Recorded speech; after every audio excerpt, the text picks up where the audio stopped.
मेरे प्यारे देशवासियों, अगले महीने इस समय तक पेरिस ओलंपिक शुरू हो चुके होंगे। मुझे विश्वास है कि आप सब भी ओलंपिक खेलों में भारतीय खिलाड़ियों का उत्साह बढ़ाने का इंतजार कर रहे होंगे। मैं भारतीय दल को ओलंपिक खेलों की बहुत बहुत शुभकामनाएं देता हूं। हम सबके मन में टोक्यो ओलंपिक की यादें अब भी ताजा हैं। टोक्यो में हमारे खिलाड़ियों के प्रदर्शन ने हर भारतीय का दिल जीत लिया था। टोक्यो ओलंपिक के बाद से ही हमारे एथलीट्स पेरिस ओलंपिक की तैयारियों में जी जान से जुटे हुए थे।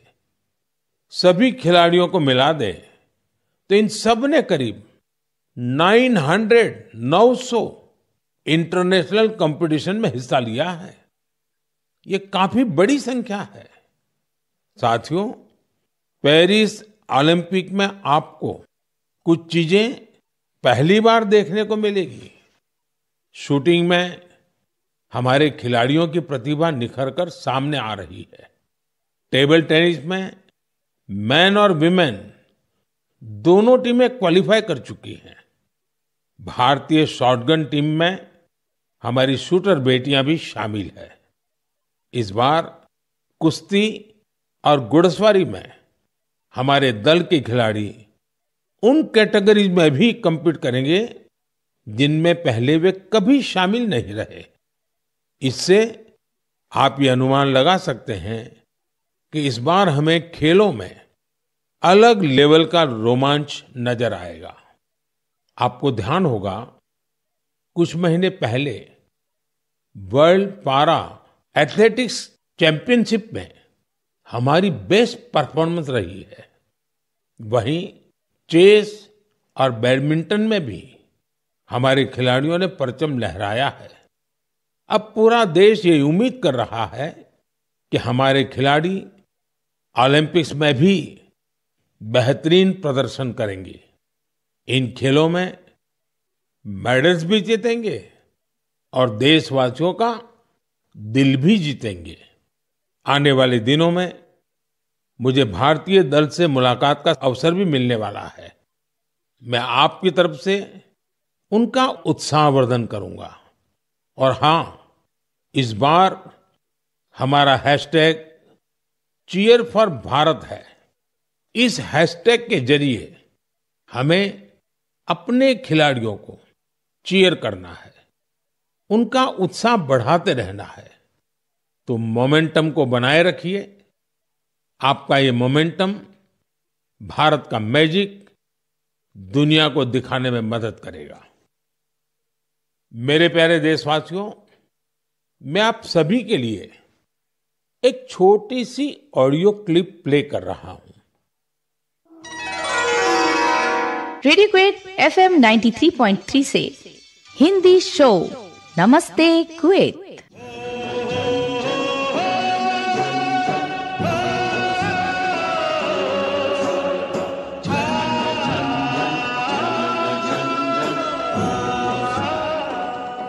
एक ऐसा कार्यक्रम जिसमें हम बात करेंगे कुवैत भारत संबंध के बारे में, कुवैत भारत संस्कृति के बारे में और उस रिश्ते के बारे में जो दोनों देशों को अलग अलग क्षेत्रों में जोड़ता है। इस रेडियो कार्यक्रम को सुनकर आप भी हैरत में पड़ गए ना? तो आइए आपको इसके पीछे की पूरी बात बताते हैं। दरअसल ये कुवैत रेडियो के एक प्रसारण की क्लिप है। अब आप सोचेंगे कि बात हो रही है कुवैत की, तो वहां हिंदी कहां से आ गई? दरअसल कुवैत सरकार ने अपने नेशनल रेडियो पर एक विशेष कार्यक्रम शुरू किया है और वो भी हिंदी में। कुवैत रेडियो पर हर रविवार को इसका प्रसारण आधे घंटे के लिए किया जाता है। इसमें भारतीय संस्कृति के अलग अलग रंग शामिल होते हैं। हमारी फिल्में और कला जगत से जुड़ी चर्चाएं वहां भारतीय समुदाय के बीच बहुत लोकप्रिय हैं। मुझे तो यहाँ तक बताया गया है कि कुवैत के स्थानीय लोग भी इसमें खूब दिलचस्पी ले रहे हैं। मैं कुवैत की सरकार और वहाँ के लोगों का हृदय से धन्यवाद करता हूँ, जिन्होंने ये शानदार पहल की है।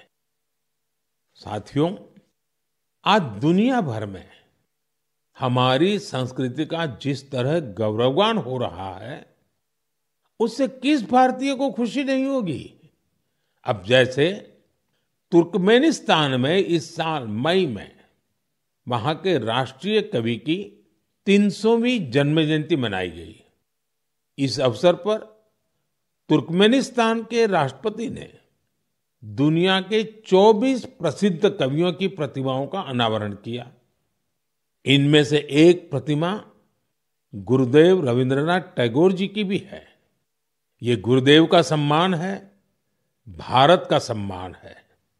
इसी तरह जून के महीने में 2 कैरेबियाई देश सूरीनाम और सेंट विंसेंट एंड द ग्रेनाडीज ने अपने इंडियन हेरिटेज को पूरे जोश और उत्साह के साथ सेलिब्रेट किया।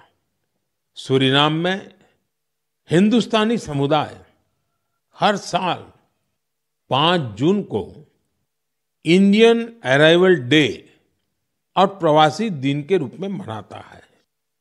यहाँ तो हिंदी के साथ ही भोजपुरी भी खूब बोली जाती है।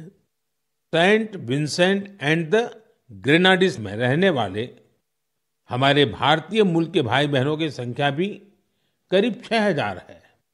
उन सबको अपनी विरासत पर बहुत गर्व है। 1 जून को इन सब ने इंडियन अराइवल डे को जिस धूमधाम से मनाया, उससे उनकी ये भावना साफ झलकती है। दुनिया भर में भारतीय विरासत और संस्कृति का जब ऐसा विस्तार दिखता है, तो हर भारतीय को गर्व होता है।